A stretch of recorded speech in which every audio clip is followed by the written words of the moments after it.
नमस्ते मित्रों, उत्कर्ष क्लासेज में आपका हार्दिक स्वागत, अभिनंदन। पूर्व की कक्षा में हमने पढ़ा था कि छंद का लक्षण क्या है, उसकी उपयोगिता, उपादेयता और छंद से संबंधित जो शब्दावली, जो छंद की पारिभाषिक शब्दावलियां हैं, यति, गति, लय, तुक इत्यादि इत्यादि के साथ में मात्राओं का निर्धारण कैसे किया जाता है, उसके विषय में मैंने आपसे बात करी थी।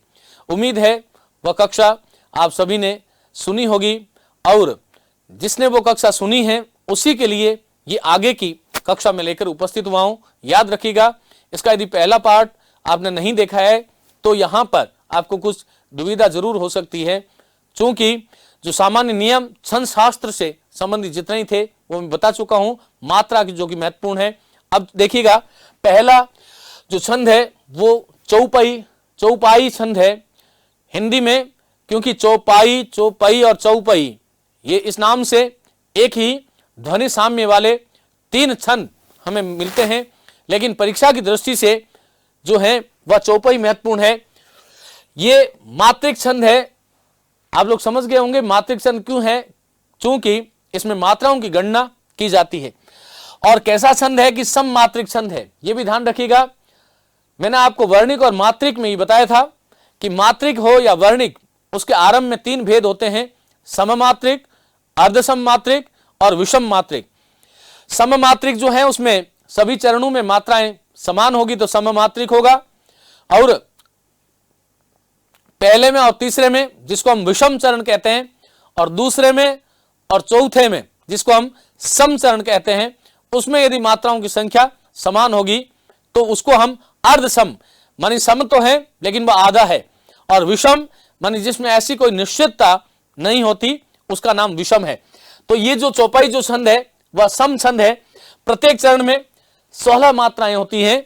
याद रखिएगा, महत्वपूर्ण चीजें जो हैं वह ये हैं कि परीक्षा में कई बार यह पूछा जाता है कि जो है चौपाई छंद में कौन से गण जो है वो निषिद्ध माने जाते हैं, या फिर निषिद्ध की जगह एक शब्द और आ सकता है कि कौन से शब्द है, कौन से गण है जो कि वर्जित है। तो मित्रों, एक तो तगण मानी ता, रा और ज, और एक जगण मानी ज, भा और न। ये हम पूर्व की कक्षा में सीख चुके हैं। तो ये अंत में SSI, ISI, यदि याद नहीं रहे तो ये याद रखिएगा, SSI, SSI। ये जो है चौपाई छंद के अंत में मात्राओं का क्रम इस प्रकार से नहीं आना चाहिए, वह अशुभ माना जाता है। चरण के अंत में 4 चरण है, तो चरण के प्रत्येक चरण के अंत में यति का प्रविधान है। तुक जो है यह भी ध्यान रखिएगा, पहले चरण की दूसरे के साथ कई बार यह प्रश्न आता है कि चौपाई छंद में तुक कहां होती है, तो पहले की दूसरे के साथ होती है और तीसरे की चौथे के साथ होती है। ऐसा सभी छंद में नहीं होता है, कि चौपाई की विशेषता है। फिर से देखिएगा, सम मात्रिक छंद है, 16 मात्राएं होती है, चौपाई की बात कर रहे हैं, तगण जगण निषिद्ध हैं, चरण के अंत में यति हैं, पहले और दूसरे की और तीसरे और चौथे की जो है तुक व्यवस्था मिलती है। अंत में 2 गुरु हो, महत्वपूर्ण चीज है, मौज कीजिएगा। मानी अंत में यदि मात्राओं के क्रम में 2 SS आ रहे हैं तो ऐसा जो चौपाई है उसका प्रभाव अधिक मनोहर माना जाता है, लेकिन ये लक्षण नहीं है। यहां पर यह बात इतनी है कि वह अच्छा है और वो ऐसा करेगा तो और अच्छा बन जाएगा। आप पढ़ रहे हो, ये अच्छी बात है, लेकिन ध्यान से पढ़ोगे तो और अच्छी बात है। ठीक वैसे ही चौपाई को अच्छी चौपाई बनाने के लिए अंत में SS होना आवश्यक है। जैसा कि यहां पर मैंने एक उदाहरण लिखा है, या 5 लिखे या 10 लिखे, कोई फर्क नहीं पड़ता। आपको ध्यान रखना है 16 मात्राएं और कौन कौन से गण निषिद्ध हैं, कितनी मात्राएं होती हैं, और अंत में क्या होना चाहिए, क्या नहीं होना चाहिए, यह हमें ध्यान रखना है। अब यहां पर देखिएगा, ये जो है आई मेरे साथ मात्राएं आप पिछली क्लास में जो सीखे हैं नोट करें। आई एस आई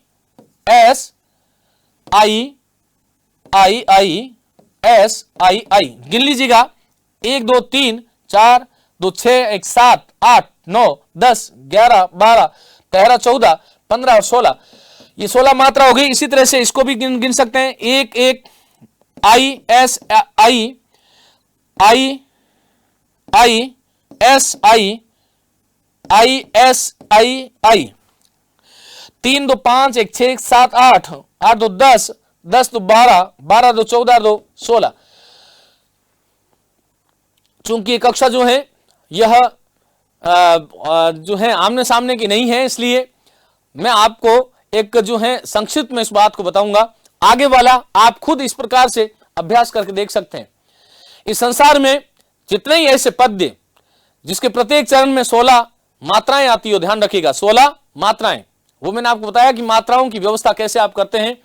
आती हो तो वहां पर चौपाई छंद होगा, जय हनुमान ज्ञान गुण सागर, जय कपीश तिहुँ लोक उजागर, राम दूत अतुलित बल धामा। देखिए ऐसे ऐसा आ रहा है, अंजनी पुत्र पवन सुत नामा।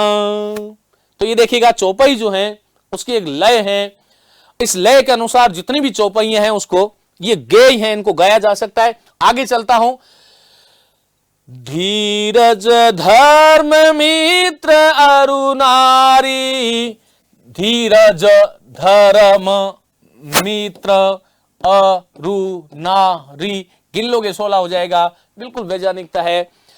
आपद काल परखिए चारी, तो यहां पर इसको हमने जो है अर्धाली अथवा अर्धावली। आगे चलिएगा, दोहा छंद चौपाई जो थी उसके विषय में आपने उसको अभ्यास कीजिएगा। मैं आपको लक्षण और उदाहरण बताते चलूंगा। अर्ध सम्मात्रिक छंद है, ये ध्यान रखिएगा। आधा समय, आधा समय इसका मतलब क्या है कि पहला और तीसरा समान है चरण, दूसरा और चौथा जो चरण है वो समान है। मात्राएं कुल कितनी होती हैं? 24 होती हैं। कैसे? 1 और 3 मानी पहले और तीसरे चरण में कितनी होगी? 13 13 होगी। यदि मैं इसको करूं 1 2 3 4, ये 4 चरण हो गए। पहले में कितनी है? 13, तीसरे में कितनी है? 13। 2 और 4 में क्या होगी? 11 11। समचरण तो समचरणों में मिलती है। समचरणों का मतलब क्या हुआ? 2 और 4 विषम में नहीं मिलती, ध्यान रखिएगा, समचरणों में मिलती है। दोहे की बात कर रहे हैं। और विषम चरणों के अंत में जगण वर्जित है, क्या नहीं आना चाहिए? जभान, जभान नहीं आना चाहिए। समचरणों के अंत में क्या आना चाहिए? एक लघु वर्ण आवश्यक है। और यति कहां होती है? चरणांत में होती है। मित्रों वापस देख लीजिएगा, बात कर रहे हैं किसकी? दोहे की। दोहा जो है उसमें कितने चरण होंगे? 1 2 3 4। समचरण कौन, विषम चरण कौन से हैं? 1 3। कितनी कितनी होती है? 13 13। दूसरे में क्या होती है? 11 11। इसको उल्टा कर लो, 11 13 11 13, तो ये सोठा बन जाता है। ये भी ध्यान रखिएगा, दोहा जो है उसका विलोम शब्द है सोठा। यहां पर जो है विषम चरणों के अंत में जगण, वहां पर सम चरणों के अंत में जगण। यहां सम चरणों के अंत में एक लघु वर्ण, वहां विषम चरणों के अंत में लघु वर्ण। इसको उल्टा कर दो, मात्राएं तो 24 ही होगी। यहां पर 13 13 की जगह 11 11 लिख दोगे, वो मात्राएं जो है आपको समझ में आएगी होगी। यहां 13 13 लिख देंगे, ये दोहा छंद बन जाता है। चलिए इसका उदाहरण देख लेते हैं। हंसा बगुला एक से बृहत सरोवर माई, बगुला ढूंढे माचरी, हंसा मोती खाई। तो देखिएगा, हंसा 2 2 1 1 2 1 1, सॉरी यहां पर ए है क से, और यहां पर रहत सरोवर माही।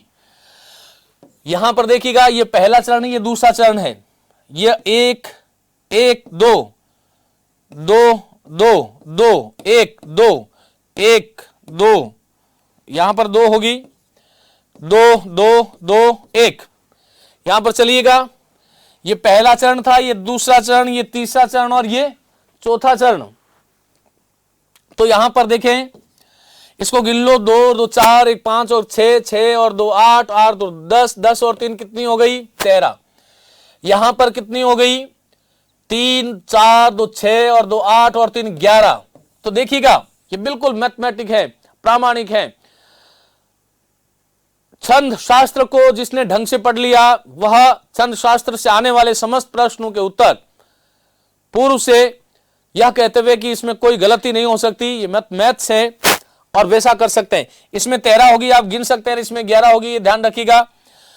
तो क्या हुआ, पहले में और तीसरे में कितनी हुई, 13 13, दूसरे में चौथे में कितनी हुई, 11 11। क्या बन गया, ये दोहा बन गया। उल्टा कर दीजिएगा, रहत सरोवर माई हंसा बगुला एक से, हंसा मोती खाई बगुला मत ढूंढे मासरी, ऐसा कर दोगे सोरठा बन जाएगा। तो ध्यान रखिएगा, मेरी भव बाधा हरो राधा नागरी सोह, सोई या सोह, सोई है ये, राधा नागरी सोई, बिहारी का मंगलाचरण है सतसई का, भव बाधा हरो राधा नागरी सोई, जातन की झाई परत श्याम हरित द्युति होई। तो इसको आप जो है एक बार जो है अभ्यास के लिए लिख लीजिएगा। मित्रों, यहां पर मैं संकेत दे सकता हूं, अभ्यास आपको स्वयं को करना पड़ेगा, ये ध्यान रखिएगा। सोरठासन जो है दोहा का उल्टा है, विलोम शब्द है, विषम चरणों में 11, सम चरणों में 13 मात्राएं, वहां उल्टा कर लीजिएगा। दोनों की जो विशेषता है वो अर्ध सम्मात्रिक है। सम चरणों में कौन वर्जित है, जगण है, उसमें विषम चरणों में था। विषम चरण में क्या आना आवश्यक है, लघु वर्ण, उसमें सम चरण में था। प्रत्येक चरण के अंत में क्या है, यति। तुक जो है उसमें सम चरणों में मिलती है, इसमें जो है उसमें सम चरणों में मिलती है और सोरठा में विषम चरणों में मिलती है। सुनि केवट के बैन प्रेम लपेटे अटपटे, आप इसको देखोगे तो इसकी मात्राएं लगा के देख सकते हो। ये पहला चरण है, ये वाला, इसमें मात्रा आपको 11 मिलेगी। ये तीसरा है, इसमें आपको 11 मिलेगी। ये दूसरा है, इसमें 13 मिलेगी और इसमें भी आपको 13 मिलेगी। इस प्रकार इसको प्रैक्टिस करके आप देख। इसके आगे देखते हैं अपन उल्लाला छंद। उल्लाला जो छंद है वह अर्ध सममात्रिक है। विषम चरणों में 15-15 मात्राएं और सम चरणों में, विषम चरण का मतलब 1 2 3 और 4, तो विषम चरण जो है वह 1 और 3 हो गए। तो इसमें कितनी 15-15, इसमें कितनी 13 और 13, 15 13 13, इसके हिसाब से याद रखिएगा 15 13 15 13। अर्ध सम्मात्रिक है, विषम चरणों में 15-15 मात्राएं, सम चरणों में 13-13 मात्राएं। कई बार परीक्षक जो है ये लाइन आपको दे देगा और उसमें 4 विकल्प होंगे कि ये किस छंद के विषय में बात की जा रही है, याद रखिएगा। तो हे शरणदायिनी देवी तू करती सबका त्राण है मातृभूमि संतान हम, तू जननी तू प्राण है। इसी प्रकार से इसका एक अन्य उदाहरण और देखिएगा। हम खेलें कूदें हर्षयुत जिसकी प्यारी गोद में, हे मातृभूमि तुझको निरख मग्न क्यों न हो मोद में। तो देखिएगा इसकी मात्राएं गिनते हैं अपन, I I S S S S S I I और I I I S S S S I S. मित्रों ये पहला चरण है, ये दूसरा है, ये तीसरा और ये चौथा है। जैसा कि हम जानते हैं 1 2 3 और 4 क्या बताया था, 15 13 15 13, ये क्रम आप याद रखिएगा।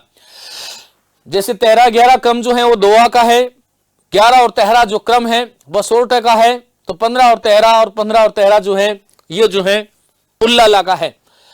यहां पर गिनिएगा 2 2 4 2 6 2 8 2 10 तो 12 और 3 कितने हो गए, 15 हो गए। तो 15 मात्राएं हो रही है। इसका मतलब दो चरणों तक आप जाइएगा। आपकी परीक्षा में क्या दिया होगा कि हम खेलें कूदें हर्षयुत जिसकी प्यारी गोद में, हे मातृभूमि तुझको निरख मग्न क्यों न हो मोद में। ये पंक्ति आपको दी होगी और ये पद्य आपको दिया होगा। आपको पहचानना होगा कि कौन सा छंद है। तो उसमें कम से कम आप एक पर जाकर के और दूसरे पर नहीं जाएंगे, गड़बड़ हो जाएगी। कम से कम 2 पंक्तियों की सच्चाई परीक्षित हमें कर लेनी चाहिए। यहां पर देखिएगा 2 2 4 2 6 2 8 2 10 10 और 3 कितने हो गए, 13। इसका मतलब यहां 15 है और यहां 13 है, 2 मिल रहे हैं, इसका मतलब तीसरा भी मिलेगा। आप इसको प्रैक्टिस करके देखिएगा, याद रखिएगा। तो चलिए आगे चलते हैं। रोला जो है वो वहां पर आगे हमारे काम आएगा। कुंडलिया जो छंद है वह देखिएगा दोहा और रोला के मिश्रण से बनता है। बहुत ही महत्वपूर्ण प्रश्न है ये, याद रखिएगा। कुंडलिया जो छंद है, पहली बात तो विषम छंद है क्योंकि कुंडलियां जो है उसमें 6 चरण होते हैं और मैंने आरंभ में बताया था कि जिसमें 6 चरण होंगे वह जो है विषम छंद होगा। अब ये किससे बनता है, दोहा और रोला। तो यहां पर 2 रो इस तरह से याद कर लें या डी और आर कर लें, जो भी आप जिस तरह से याद करें उसको कीजिएगा। दोहा और रोला, इसमें देखिएगा आरंभिक जो 2 चरण हैं वो किसके होंगे, दोहा के होंगे, और अंतिम जो 4 चरण है रोला के होंगे। 2 + 4 याद रखिएगा, इसका क्रम ये रखिएगा, दोहा रोला तो 2 4 24 याद रखिएगा, मिश्रण से कुंडलियां बनती है। 6 चरणों का ये छंद है। आरंभिक 2 चरण किसके होते हैं, हमने बता दिया दोहे के होते हैं। अंतिम 4 चरण किसके होते हैं, रोला के होते हैं। रोला के प्रत्येक चरण में कितनी मात्राएं होती है, 24 होती है। सम मात्रिक छंद है ये, 24 मात्राएं। पद के आरंभिक शब्द पद के अंत में आवृत्ति होता है। बहुत महत्वपूर्ण कुंडलियां ध्यान रखिएगा। कुंडली में 6 चरण होंगे। यहां पर एक शब्द दिया ईश्वर, तो यहां अंत में भी क्या होगा, बोलो ईश्वर होगा। ये पहला चरण था, ये दूसरा, ये तीसरा, ये चौथा, ये पांचवा, ये छठा। याद रखें, पहला शब्द कुंडलिया का जो पहला शब्द होता है, पहले चरण का प्रथम शब्द, वही शब्द मित्रों अंतिम पद का, अंतिम चरण का अंतिम शब्द होता है। जहां से शुरू हुआ वहां समाप्त। फिर उसके बाद में देखिएगा 2 पंक्तियां किसकी होती हैं, कि दोहा की होती है। तो ये पहली और दूसरी दोहा होगी। दोहा मतलब, बात समझते हैं सभी लोग, यहां जो अंतिम शब्द होगा या शब्द समूह होगा वो यहां जो है रोला के आरंभ में यहां से शुरू होगा वो। चलिए कैसे होता है देखते हैं। यहां पर देखिएगा लाठी पहला शब्द है, अंतिम शब्द क्या है, लाठी। हम बात यही कर रहे हैं कि जिस शब्द से कुंडलियां शुरू होती हैं उसी शब्द से समाप्त भी होती है। तो यहां पर लाठी और लाठी हो गया। यहां पर क्या है, तहां बचावे अंग, ये जो है पहला चरण, ये दूसरा चरण। दूसरे चरण का अंतिम वर्ण समूह, शब्द समूह क्या है, तहां बचावे अंग। ये जो रोला शुरू हुआ है, इस रोला में तहां बचावे अंग, ये दोहा का जो अंतिम, दोहा का दूसरी लाइन का, दूसरे चरण का जो अंतिम शब्द समूह है वो रोला के आरंभ में आना चाहिए, और जो जिस शब्द से कुंडली शुरू हुई है उसी शब्द पे समाप्त होनी चाहिए। वैसे मात्राओं की आवश्यकता ही नहीं है। आप यदि ये देख लो कि पहला और अंतिम, और ये दूसरे का अंतिम और तीसरे का आरंभ, ये यदि देख लो, ये यदि मिल रहा है तो ये आप नोट कीजिएगा। बिल्कुल निश्चिंत होकर के गिनने की आवश्यकता नहीं है। यह कुंडलिया छंद ही होगा और ऐसा कोई छंद नहीं होता, ये ध्यान रखिएगा। लाठी में गुण बहुत है, सदा राखिए संग, केरे नद नाले जहां तहां बचावे अंग। तहां बचावे अंग, झपट कुत्ते को मारे, दुश्मन दावा गिर हो ये ताहू को जारे, कह गिरधर कविराय।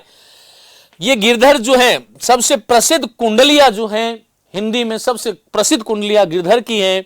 सुनो हो धुर के बाठी, सब हथियार छोड़ हाथ में लीजिए लाठी। चलिए आगे चलते हैं। छप्पे जो हैं, नाम ही कह रहा है, 6 और पय मणिपाद, 6 पैर हैं, 6 पाद हैं, 6 चरण है इसका, इसीलिए उसका नाम क्या है, बोलो छप्पे हैं। लेकिन इसमें क्या है, रोला उल्लाला, आर यू, रोला उल्लाला। रोला क्या है, आरंभिक जो 4 चरण होंगे, इसमें 42 कर लीजिएगा। 4 + 2, 4 रोला के होंगे, 2 उल्लाला के होंगे। उल्लाला के बारे में हमने अभी बात करी थी, 15 और 13 याद करें। रोला के बारे में 24।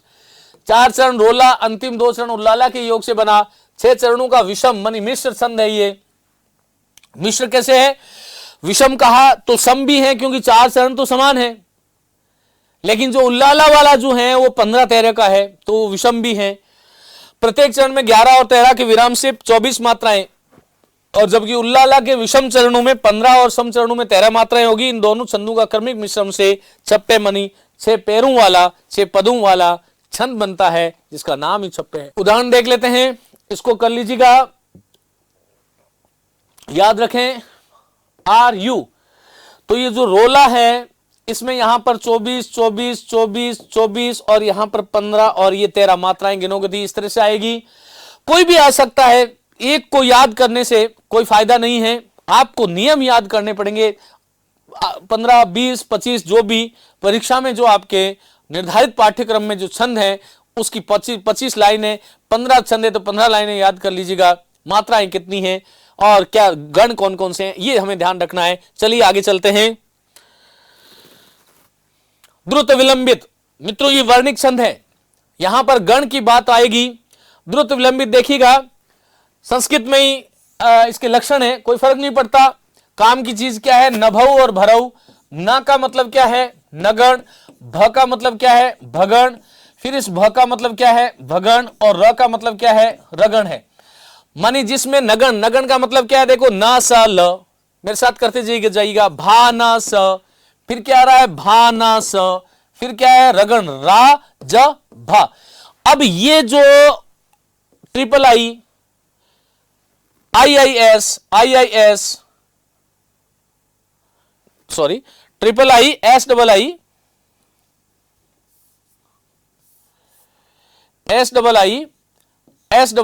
और SIS, ये जो यदि मात्राएं इस तरह से आए, देखिए अपन इसको देखते हैं, दी व स, का अ व सा न, स मी प था। तो यहां पर देखिएगा ये क्या है, क्या होना चाहिए था, द्रुत विलंबितम आह नभौ, तो ना का मतलब क्या है, नगण, तो ना स ल, भा का मतलब भा ना स, फिर भा ना स, और फिर नभौ भरो, रा ज और भा। यदि ये क्रम है तब तो हमारा ये सही है, नहीं तो नहीं है। तो ये देखिएगा, ट्रिपल आई तो ये ट्रिपल आई हुआ, एस डबल आई तो ये एस डबल आई हुआ, फिर एस डबल आई तो ये एस डबल आई हुआ, फिर SIS तो ये SIS हुआ।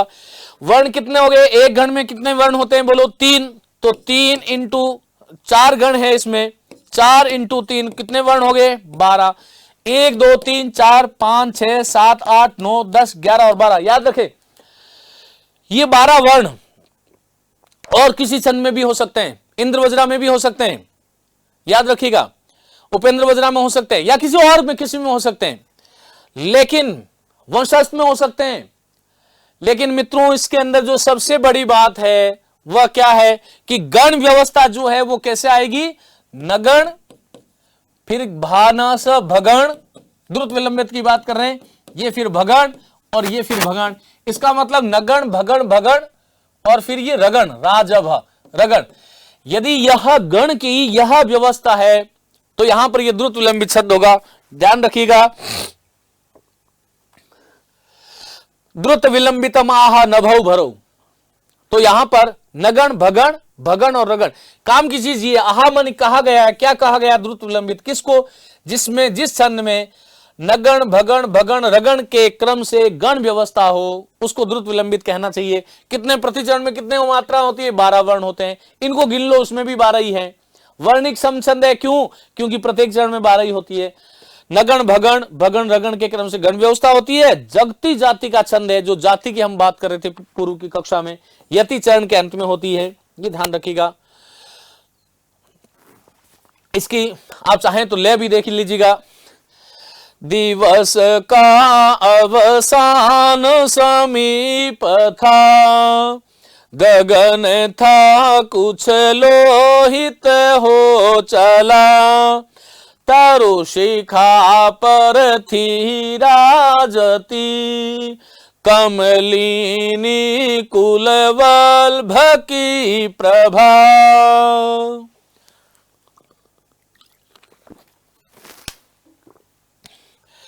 चलिए आगे चलते हैं। वंशस्थ बहुत अच्छा छंद है, इसमें भी 12 ही हैं, 1 2 3 4 5 6 7 8 9 10 11 और 12 वर्ण है।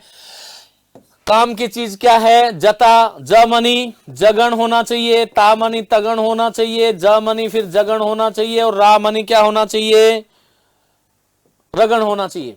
तो गण व्यवस्था क्या होगी, जगण का मतलब क्या हुआ, ज भा न, फिर क्या है बोलो, तगण है तो तारा ज, फिर क्या है जगण ज भा न, फिर क्या है रगण है तो रा ज और भा। मित्रों ये गण व्यवस्था यदि मात्राएं ये लगती है किसी भी पंक्ति पर तो वहां पर वंशज छंद होगा। चलिए लगाते हैं ISI SI, सॉरी इसमें है पर ए है तो एस होगा, फिर ISI SI और S। चलिए मिलाते हैं, ISI है, ये रहा ISI, फिर क्या SSI है, इधर देखिएगा ये SSI है, फिर क्या फिर से ISI है, ये रहा, फिर क्या SIS है, बिल्कुल ये रहा।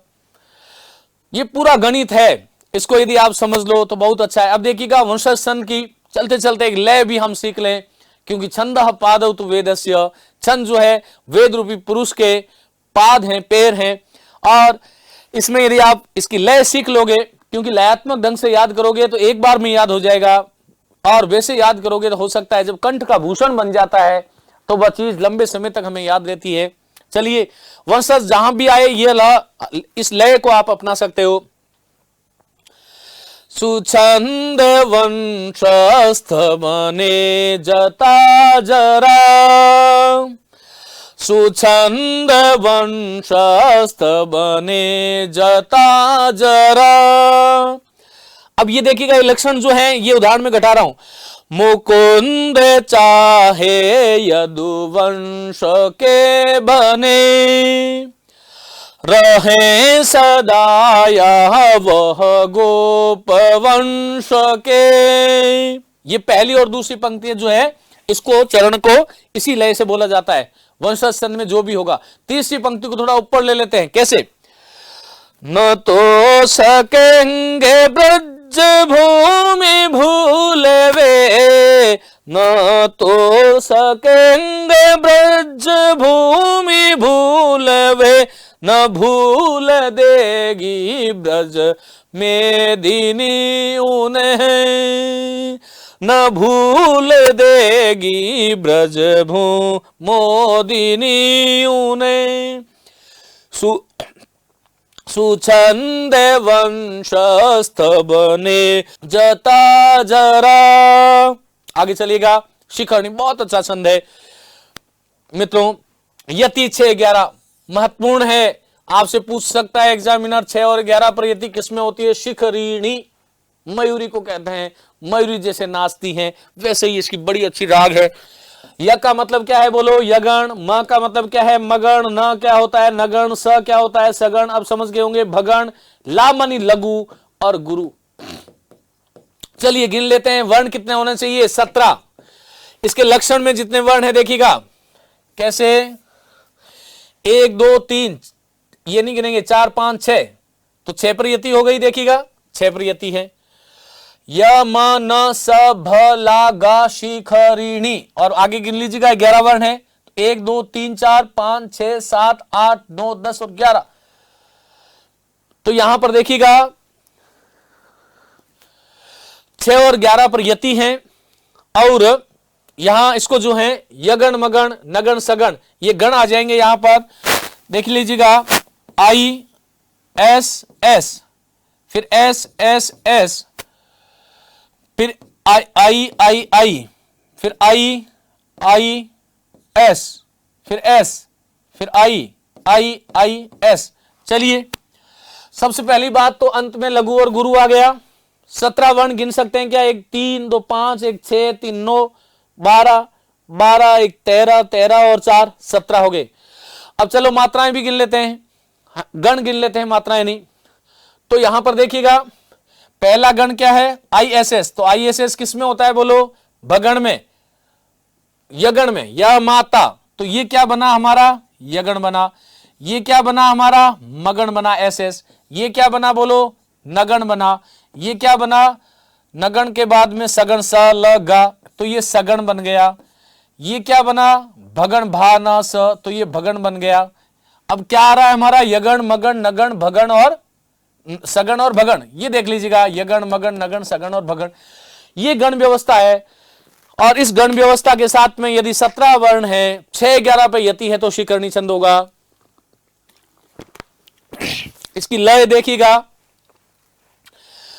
यति 6 11 यमन सब लागा शिखरिणी। मेरे साथ आप अभ्यास करें। जहां भी हमारे साहित्य में जो शिखरणी छंद होगा वह इसी तरह से चलेगा। संस्कृत में इसके लिए लक्षण कुछ अलग है। रसई रुद्र सिन्ना यमन सब लाग शिखरिणी, यति 6 11 यमन सब लाग शिखरिणी। अब देखिएगा हम इसी लय से इन पंक्तियों को बोलेंगे। अनूठी आभा से सरस सुषमा से सुरस से बना जो देती थी बहुगुणमयी भूविपिन को, निराले फूलों की विविध दल वाली अनुपमा, जड़ी बूटी नाना बहुफलवती थी विलसती, जड़ी बूटी नाना बहुफलवती थी विलसती। जहां भी मालिनी ऐसी करनी छंद आए आपको इस तरह से करना है, ध्यान रखिएगा। चलिए मालिनी की बात करते हैं। नगण नगण मगण यगण यगण, गणों से मालिनी सोहती है, 15 वर्णों का है, ये ध्यान रखिएगा। लेकिन भोगी लोके वाली बात याद रखिएगा, 8 और 7 पर यति होती है, 8 और 7 पर यति होती है। आरंभिक 8 वर्ण गिन लीजिएगा, 2, 4, 6 और 8, आगे वाले 7 हैं। गण व्यवस्था क्या होगी? सीधा लिखा है नगण नगण मगण यगण यगण, गणों से मालिनी सोहती है। संस्कृत में लक्षण ये है, ननमय ये युतेयं मालिनी भोगी लोकै, ननमय गणों से मालिनी सोहती है, प्रिय पति वह मेरा प्राण प्यारा कहाँ है। इस तरह से आप, खैर लय तो जो भी हो, लेकिन इसमें आप इस क्रम से जो है गण व्यवस्था का ध्यान रखिएगा, बहुत महत्वपूर्ण है। आगे चलते हैं। मंदाक्रांता, ये भी बहुत अच्छा छंद है। मंदाक्रांता जो है उसमें मगण भगण नगण तगण तगण गा गा मा भ नौ तात गा गा, ये याद कर लीजिएगा। मंदाक्रांता रच सुमुति, इसमें याद रखिएगा 4, 6 और 7 पर यति होती है, नोट करें। 17 वर्ण होते हैं, 4, 6 और 7 पर यति होती है। और गण व्यवस्था जो है वो क्या है? मगण भगण नगण तगण तगण। अब ये क्या है, ये आप समझ चुके हैं गण क्या है, तो अपने आप इसको प्रैक्टिस आप कर सकते हैं मित्रों। इसकी लय देखिएगा, प्यारे तेरा, 4 हो गए। गगन सुन के, अगले वाले 6 वर्ण है, तो पहला 4 पर यति, फिर 6 पर, फिर 7 पर। प्यारे तेरा गगन सुन के दूसरे रो रहे हैं, मैं रोती हूं सकल ब्रज है, बारी लाता दृगों में, सोचो बेटा उस जननी की क्या दशा आज होगी, तेरे जैसा सरल जिसका एक ही लाडला है, मंदाक्रांता रच सुमति कई, माँ भनौ तात गागा, मंदाक्रांता रच सुमति कई, माँ भनो तात गागा। आप लोग अभ्यास कर सकते हैं इस प्रकार के, जब भी कोई जो जिस सन में मंदाक्रांता होगा उसकी लय जिसको रुचि है, परीक्षा की दृष्टिकोण से तथ्य याद रखें, क्योंकि छंद जो है आरंभ में हमने कहा था ये आह्लादित करता है, ये प्रसन्न करता है, ये हमारे भावों का गोपन करता है, भावों को आच्छादित करता है। इसलिए जो है सबसे बड़ी बात, प्रसन्नता के साथ आप इसको पढ़ें, गाते हुए इसको पढ़ेंगे तो बहुत अच्छा होगा। गीतिका सममात्रिक है तो समझ में आ गया कि चारों मात्राएं जो हैं चारों चरणों में 26 26 26 ये होगी। मात्राएं लगा के देख लें। 26 चरणांत में एक लघु आना चाहिए और एक गुरु मात्रा आवश्यक है, मानी IS आना आवश्यक है। फिर 14 और 12 पर, पहले 14 और 12 पर यति होगी, ध्यान रखिएगा। यति स्थान विशेष नोट कर लें आप लोग। 14 और 12 यति स्थान जहां जहां जिस जिस छंद के हैं वह उसका एक अलग से आप लिख लें। कई बार यह भी पूछा जाता है सीधा सीधा जैसे आपको छंद दे दिए, 4 छंद दे दिए और उधर जो है मात्राओं की संख्या दे दी, आपसे पूछी जाएगी कि भाई गीतिका, हरि गीतिका, रोला उल्लाला, किसी में कि भाई इसमें सुमेलित कीजिएगा। तो ये दूसरा यति विधान कि किस छंद में किस स्थान पर यति आती है, यह भी बहुत महत्वपूर्ण है, ध्यान रखिएगा। तो 14 और 12 पर मात्रा है। एक बहुत लोकप्रिय प्रार्थना है जिसमें गीतिका छंद है, हे प्रभु आनंद दाता जान हमको दीजिए, शीघ्र सारे दुर्गुणों को दूर हमसे कीजिए,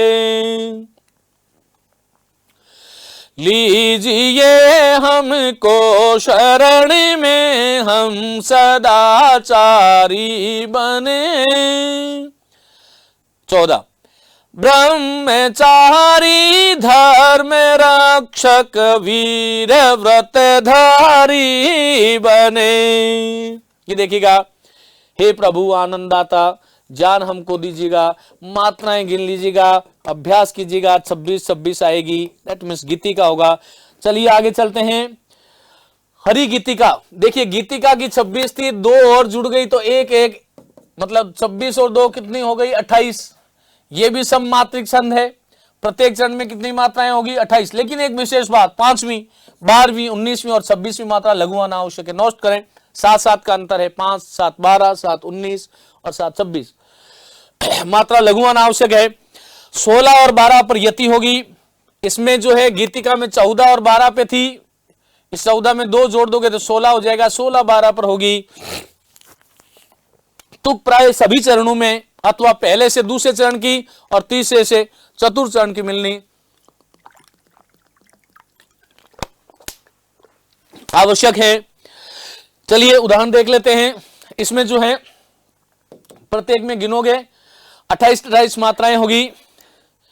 श्री रामचंद्र कृपालु भजु मन, हरण भव भय दारुणम। 16-12 नव कंज लोचन कंज मुख, कर कंज पद कंजारुणम, कंदर्प अगणित अमित छवि, नव नील नीरद सुंदरम, पट पीत मानव ताड़ित रुचि शुचि, नोमि जनक सुतावरम, नोमि जनक सुतावरम।